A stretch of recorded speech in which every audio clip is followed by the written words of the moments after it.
Tungtung Sahur. Tapi, dia kok nunjuk pesawat? Mau ke Bali. Lihat tuh gayanya. Pakai kamen kotak, udeng, siap banget jadi warga Bali resmi. Tapi, jangan lupa, ada juga Tungtung versi Jawa. Pakai batik dengan aura keraton. Mana yang paling keren, guys? Cepat tulis di komentar dan berikan like sebanyak-banyaknya. Tungtung Sahur udah terbang ke Bali.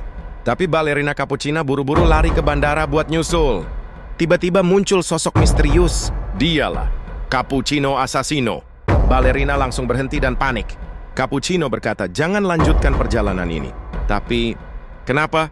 Ada apa sebenarnya? Kata balerina. Apakah ini soal Tungtung? Atau ada rahasia besar yang belum terungkap? Setelah pertemuan tak terduga di bandara, Cappuccino memutuskan ikut balerina menyusul Tungtung ke Bali.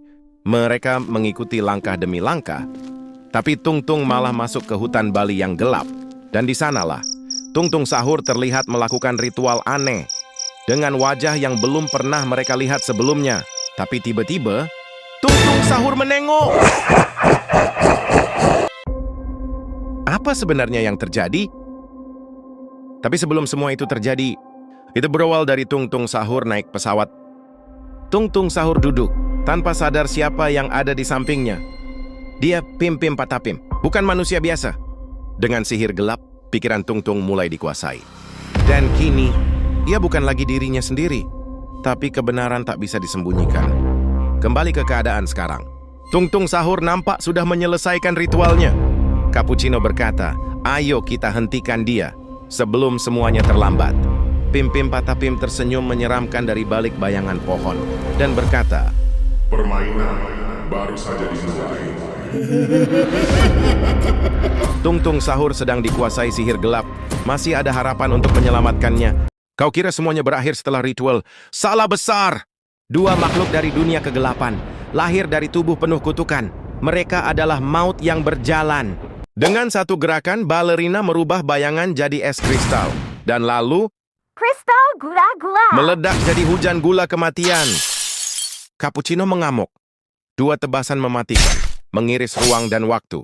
Bayangan kedua, tidak punya waktu untuk menyadari dia sudah mati. Dan saat itulah, Tungtung Sahur bangkit, tak butuh bayangan lagi. Dia akan turun sendiri untuk menghabisi. Sekarang giliranku.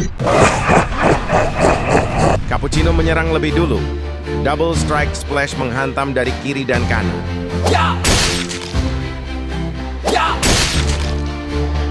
Tungtung menahan segalanya.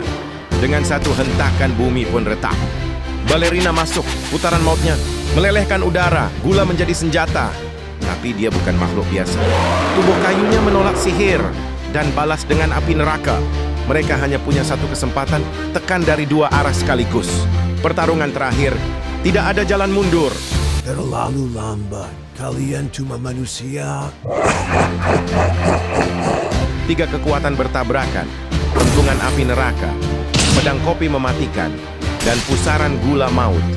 Tapi satu serangan saja bisa mengubah segalanya. Satu hantaman cukup untuk meruntuhkan segalanya. Cappuccino, balerina, kalian terlalu lemah. Tapi dari kehancuran, kekuatan terlarang mulai bangkit. Cappuccino, Mode Dark Roast Awakening. Ballerina, Mode Crystal Sugar Berserk. Akhirnya, kalian mulai menari. Cappuccino, balerina. Tapi, apa harga yang harus dibayar untuk kekuatan sebesar ini? Dia tak bisa dikalahkan, tapi bagaimana kalau topeng kegelapan itu dihancurkan dari dalam? Dunia sekarat.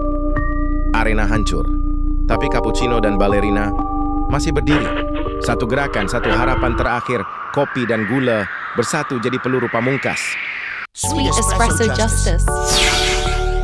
Satu pukulan, dua kekuatan, menghantam tepat ke wajah kegelapan.